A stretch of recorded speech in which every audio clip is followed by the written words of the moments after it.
Ridley adjusted the straps of his pack and stared up at the volcano. It wasn't smoking, not actively, but the faint shimmer of heat rising off the blackened slopes told him everything he needed to know. The crater at the top still boiled. The air had the dry, metallic taste of danger, and it clung to his tongue like copper dust. "Explain again why this is necessary," Aaron muttered, mostly to himself. Behind him, the translator drone buzzed, its spherical frame bobbing slightly. "To prove the hypothesis," said Halrex, the Grolnaxian student who stood several paces away, arms folded across his oddly elongated torso. His skin shimmered in dull green patches, like algae under glass. "You humans claim adaptive superiority. We see only stubbornness and overconfidence." Aaron glanced over his shoulder. "You dared me to walk across an active volcano. That's not a hypothesis test, that's bullying dressed up in interstellar science terms." Halrex tilted his head. "Then decline." Aaron sighed. "And let your whole class post about how Earthlings flinch when challenged?" "No thanks." It had started 3 weeks earlier at the Intergalactic Academic Exchange on Calthuran 6, a neutral moon where species came to share knowledge. Aaron had been invited as a mechanical engineering exchange candidate from Earth, one of only 2 humans in the entire camp. The other had left 2 days in, citing creative differences and a broken wrist after trying to engage in a 4-legged Grolnaxian sport that involved leaping between trees suspended by magnetic vines. Aaron had stayed. He'd focused on his work, mostly. Until Halrex and a few of the others cornered him near the geothermal lab. "You say human bodies are weak," Halrex had said. "But your kind survived planetary extinction events, nuclear war, and open-circuit electricity. You claim ingenuity." "I said we adapt," Aaron had corrected. "Not that we're made of steel." "Then adapt to this." And Halrex projected a volcanic simulation on the wall, showing a humanoid figure walking across a molten field. Aaron laughed at first, then realized Halrex wasn't joking. Now, 3 weeks later, Aaron stood at the edge of the real thing on Vargosa, a planet known for its unpredictable tectonic shifts and open lava channels. It was a designated hazard world off-limits to tourism, but approved for academic study. He turned back to the equipment laid out behind him. His suit, if it could even be called that, was the culmination of every sleepless hour since Halrex's dare. He'd gone through 4 prototypes, 1 small explosion, and a mild case of second-degree burns on his left arm. The final version was layered with aerogel composites, a reflective outer sheath, and a liquid-cooled underlayer patched together from salvaged cryo circuits and thermal regulators borrowed, technically stolen, from the camp's environmental control systems. "Are you uploading your vitals to the monitor net?" Halrex asked. Aaron tapped his wristband. "Yeah, you'll get full telemetry heat resistance data and my whimpering if I fall in." "I do not understand that last part." "Good." He stepped into the suit 1 limb at a time. It hissed at the seals, locking tight at the joints. The cooling system whirred softly as it powered up. He pulled the helmet over his head and locked it in place. 30 meters, Halrex said. "Across the exposed channel, then up the ridge, and back." Aaron narrowed his eyes. "I'm not going to crawl out the other side and wait for a rescue drone. I finish what I start." Halrex blinked slowly. "Then, begin." Aaron stepped toward the jagged edge where the brittle rock turned to glowing red. He checked his internal temperature display, holding steady at 98 degrees. The outer shell already read over 400. He took his first step. The heat hit like a wall. His visor dimmed automatically, adjusting for the glare. The soles of the boots, layered with heat-dispersing plates, flexed under him as he stepped onto the crusted edge. It crumbled slightly but held. He moved forward. Each step was deliberate. The ground hissed beneath him. Molten veins pulsed just inches beneath the surface, and in some places, the rock gave way entirely, revealing open lava. He used the steel pike mounted to his arm to test each step, driving it into the ground ahead before moving. The suit creaked but held. Halfway across, the wind shifted. Superheated air blasted him from the left, and the visor fogged for a moment before the microcirculators cleared it. "Vitals spike," came Halrex's voice through his internal calm. "Core temperature rising." "I'm aware," Aaron grunted. He hadn't accounted for the convective flow from the inner ridge. The air wasn't just hot, it was moving fast, pushing waves of heat like the exhaust of a rocket. His cooling system was struggling. He dropped to one knee behind a boulder barely the size of a desk, but enough to break the wind. He popped the auxiliary vents on the sides of his suit and rerouted power from the comms to boost coolant pressure. A hiss, then a rush of cooler air across his back. "Stabilizing," he said. "You will not reach the ridge at this rate. Maybe not walking." He stood, planted the pike, and began a slow climb up the incline. The rock here was newer, still cooling from recent activity. His boots stuck slightly with every step, the soles softening under the intense heat. The suit was holding, but just barely. Then the ridge cracked. A sudden fissure tore through the stone beneath him, and Aaron dropped flat as a blast of gas roared past, lifting flakes of molten rock into the air. One chunk struck his left shoulder. The suit's upper plating absorbed most of the impact, but the temperature warning screamed in his ear. "Surface integrity compromised," the suit announced. Aaron gritted his teeth. "How bad?" "No breach detected." "Outer layer melting." He crawled sideways, away from the crack, and found a more stable path. His left arm was stiffer now, the joint partially fused from the heat. He'd have to finish the climb one-handed. It took another 20 minutes. By the time he reached the top, his suit was blackened, streaked with ash and hissing from every seam. The sun above looked pale through the smoke. Aaron tapped the wristband. "Made it," he said. "Silence." "Halrex," the comm buzzed. "We lost signal. You were presumed dead." "Well, I'm not. And I'm coming back." "That is inadvisable." Aaron looked down the ridge. The path was slightly different, less exposed, but longer. He could circle around rather than retrace his steps. It would take an hour, maybe more, so he started walking.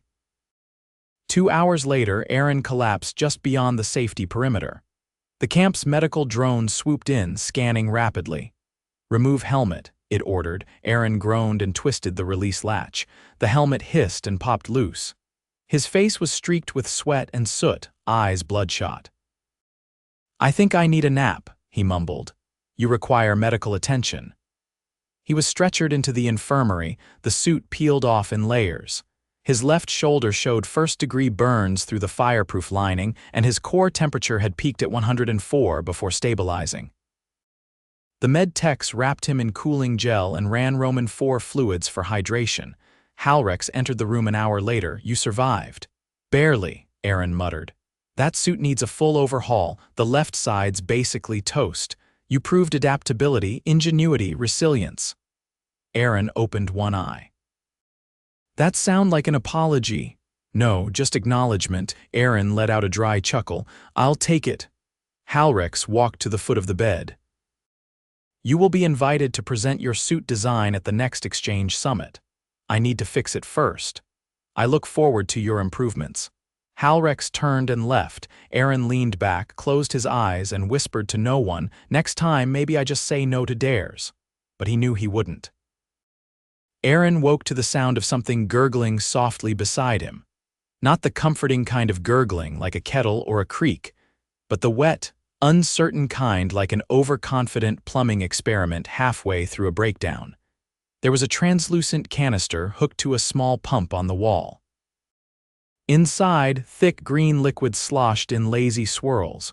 It gave off a faint citrusy scent which somehow made it worse. "You're conscious," said a voice from behind the curtain. Aaron winced and turned his head. "Is that good?" A large, beetle-like alien with 6 arms and a pair of magnifying lenses strapped to its face stepped into view. Its name tag read, "Dr. Pelrick's Emergency Stabilization and Comparative Trauma. Your organ systems are responding to treatment." "That's generally considered favorable," Pelrick said, adjusting one of the lenses.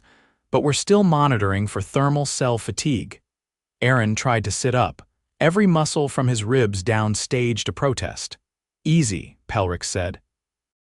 You've got longitudinal tissue inflammation, microvascular strain, and dehydration bordering on reckless. You cooked yourself. I didn't mean to, Aaron muttered. Intent rarely sways physiology. You humans are biologically inefficient at heat dispersion, did you know that? We sweat. Correct, you sweat, and that's about it. No subdermal heat sinks, no osmotic discharge valves, just moisture and hope. Aaron blinked. How am I alive then? Pelric leaned in. Because you're alarmingly stubborn. That suit of yours was barely holding together by the time you reached the ridge. Parts of it fused. The left arm had to be removed with a diamond saw. Aaron looked down. His arm was intact but wrapped in a pale blue cling gel that shimmered like oil. He flexed his fingers. They moved but slowly. You'll regain full function, Pelric said, but I'd advise against any more lava walks. Someone else entered the room. Halrex didn't wait for acknowledgement. He carried a metallic case with a long handle and a panel that blinked in pink and violet. Without a word, he set the case at the foot of the bed and opened it. Inside was a neatly organized tray of scorched metal fragments and melted circuitry. Aaron recognized the shattered thermal regulator, the cracked coolant valve, and the remains of what used to be the left shoulder seal. I archived the components, Halrex said. They're structurally compromised but valuable for analysis. You brought me a melted junk pile as a get-well gift, Halrex frowned. You could reconstruct it. Or examine the failures. I'd prefer a fruit basket. Pelric snapped a pair of gloves off and dropped them into the sterilizer. You have 1 hour, he needs rest. Halrex didn't react to the warning. I reviewed your telemetry. You adjusted your internal routing mid-route, that was unexpected. The wind changed, Aaron said. Didn't have much choice. You sacrificed comms for cooling. I figured if I passed out, you'd assume something went wrong. Halrex stared at the melted coolant valve. No other species here would have tried it. That's not a compliment, is it? It's an observation. Pelric returned with a tablet. You've got early-stage dermal necrosis on your shoulder. We'll start regenerative gel in the next cycle. Also, your blood work is unusual. He rotated the display. Creatine kinase is elevated, so is your lactate. You were running on anaerobic metabolism for too long. Aaron squinted. Is that bad? It's impressive. And concerning. You push to the edge of muscle breakdown, you'll be sore for days. Already am. Halrex tapped the edge of the tray.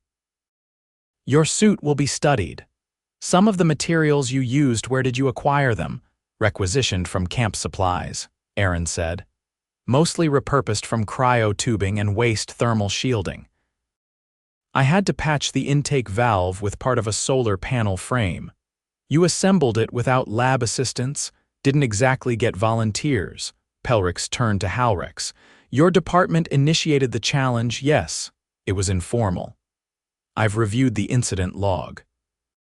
This wasn't a sanctioned trial. If he hadn't survived, he did. That's not the point. Aaron waved a hand. I don't care about the blame game, just tell me if I can leave soon. Pelric sighed. If your vitals remain stable, you'll be discharged by tomorrow. But you'll need to wear that compression sleeve for a week and avoid heat exposure. Not a problem.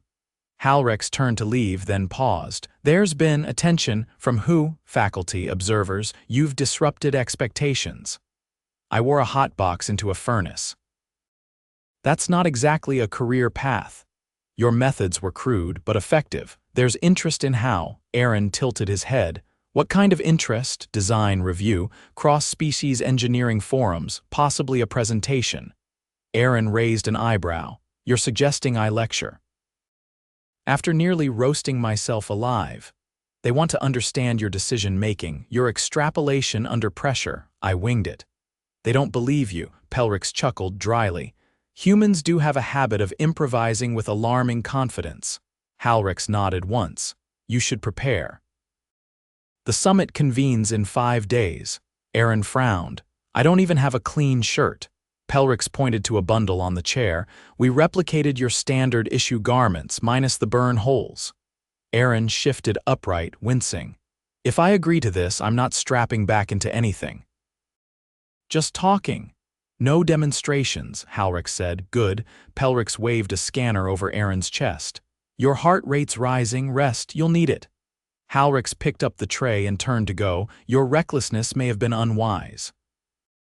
But it was illuminating. I'll take that as a thank you. Do not. Later that evening, after Pelrix had dimmed the lights and left the room humming to himself, Aaron lay staring at the ceiling, the faint outline of the overhead filtration unit casting a soft pattern across the walls. His arm throbbed, but less than before. The cooling gel sleeve hummed faintly as it regulated the surface temperature. He flexed his fingers again, still slow but improving. Outside, the alien moon's daylight had faded. The medical dome was quiet, except for the occasional hiss of pressure seals and the distant whir of sanitation drones. He could hear his own pulse in his ears. A tray of food sat untouched on the table beside him, some kind of protein paste molded into geometric cubes, and a cup of fizzy, neon-pink liquid that smelled like carbonated tree bark. He reached for the drink, sniffed it again, and set it back down. The door hissed open. This time it was Yiltha, the Lysari biochemist from the northern labs. She had a long, folded neck and a voice that sounded like silk dragged across sand. I heard you boiled yourself. I prefer crisply broiled. She stepped inside, eyeing the compression sleeve. That's not standard issue. Neither was the Volcano. She examined the green canister, still gurgling softly. Pelrix uses that for nerve regeneration. Smells like fermented fruit bark. Aaron nodded toward the cubes. I think that's what they served me for dinner. Don't eat the green ones. They cause mild hallucinations in bipeds. He pushed the tray away with his good hand. She pulled a data slate from her satchel and held it out. I reviewed your heat dispersion routing.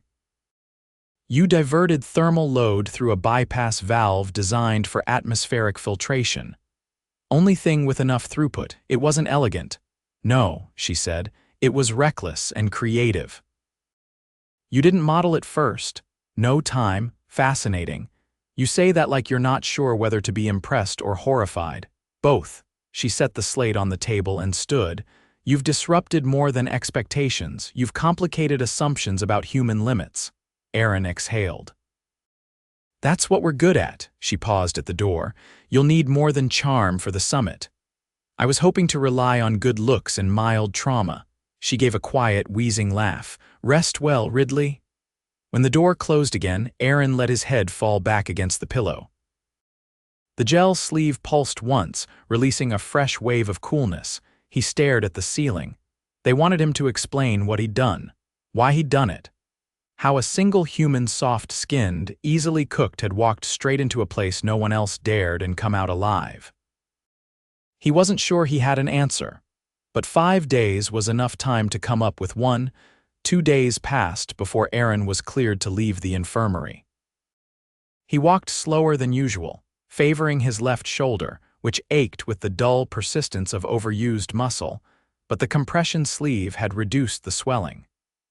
The gel lining inside it itched against his skin, but he'd been told to leave it on unless he wanted to start blistering again. He stepped into the main atrium of the research dome just after the midday cycle. The ceiling above shifted from pale lavender to a muted amber, simulating the local twilight. A Lysari technician adjusted a panel on the western wall, and the artificial atmosphere responded with a subtle drop in humidity. The room smelled faintly of ozone and disinfectant. A low, clicking trill echoed from a nearby bench. Yiltha stood there, tapping her claws against a portable data console. She didn't look up. I was told you were making a public appearance, she said. I'm not sure hobbling into a hallway counts as public. She gestured toward a side corridor. Room 4, you're expected.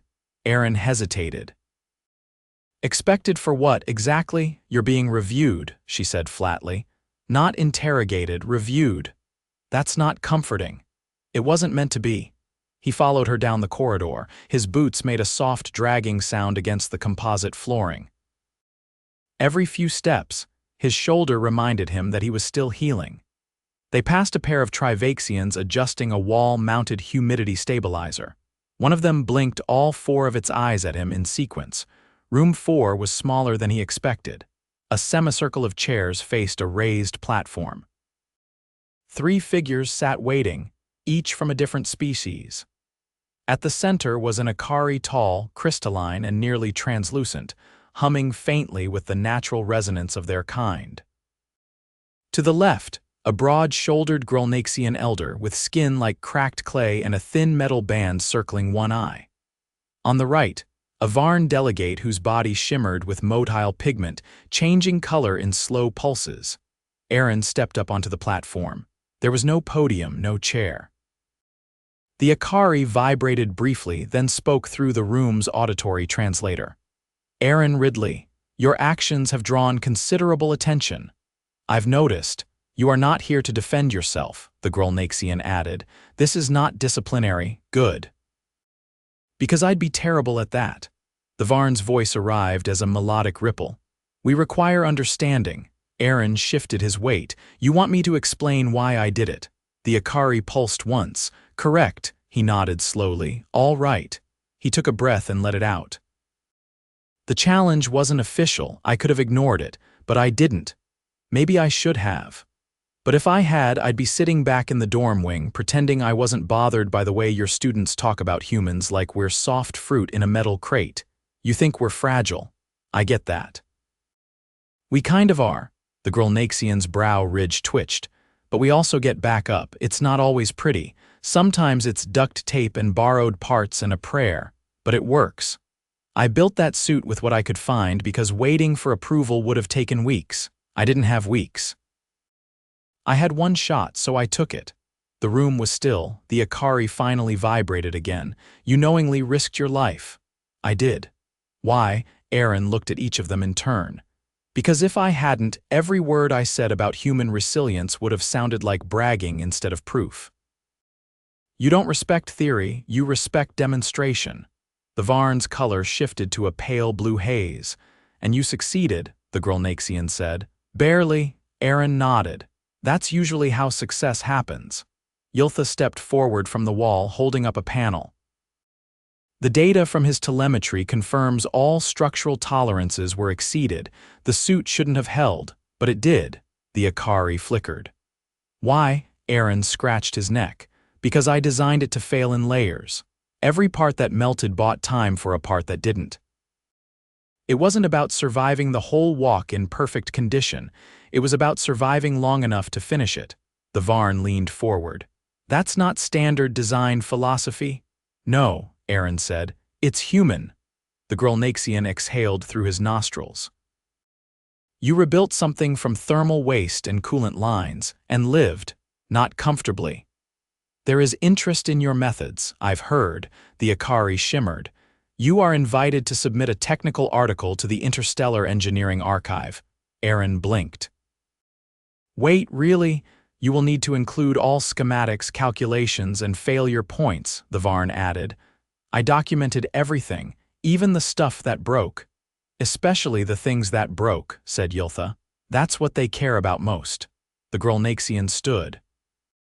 This session is concluded. The lights in the room shifted from soft white to a cool gray. The Akari folded in on itself, becoming still as stone. The Varn's pigments faded to neutral as they exited in silence. Aaron stood there for a moment, unsure whether to feel proud or vaguely threatened. Yiltha turned to him. You should eat. I tried the cubes. There's a better option in the northern wing. The Lysari run a fermentation lab. It's edible, high praise. They walked together down the corridor. Aaron's shoulder twinged again. He adjusted the sleeve slightly. Yiltha glanced at it. You should cut the intake valve by 15% on your next version. It overheated during descent. You reviewed the internal flows. I was curious, he smiled. Thanks. They reached the northern wing. The air was slightly warmer here, and the scent of something vaguely nutty drifted from an open archway. Inside, a group of Lysari technicians stirred vats of amber liquid. Yiltha pointed to a tray. Try that. It won't make you hallucinate. Aaron took one of the discs. It was soft and slightly tacky with a mellow, savory flavor. Not bad. Yiltha tilted her head. You're more useful when not on fire. I'll keep that in mind. A Lysari technician approached and handed Aaron a small packet. Inside was a folded schematic with annotations in 6 languages. Your suit's being used for a comparative study, Yiltha said. Material failure across species. I'm flattered, I think. You've made an impression. Aaron leaned against the wall, chewing thoughtfully. I didn't come here to impress anyone. I just didn't want to be dismissed. You won't be. They stood in comfortable silence for a moment, then Yiltha added, next time avoid the lava. Aaron raised an eyebrow. There's a next time. There's always a next time with your kind. He laughed softly and took another bite of the fermented disc. By the time the simulated evening cycle began, the research dome had returned to its usual rhythm. Students wandered between labs, drones drifted overhead, and the geothermal wing remained off-limits pending structural analysis. Aaron sat outside near the observation deck, facing the distant ridge he'd walked. The suit fragments had been boxed, tagged, and distributed for study. The burns on his shoulder were healing. His hands no longer shook. He felt strangely at peace. No lectures, no applause, no new dares waiting, just quiet. The stars above blinked slowly into view behind the dome's shielding, and he leaned back, listening to the hum of the artificial atmosphere. It had started with a dare, and ended with understanding.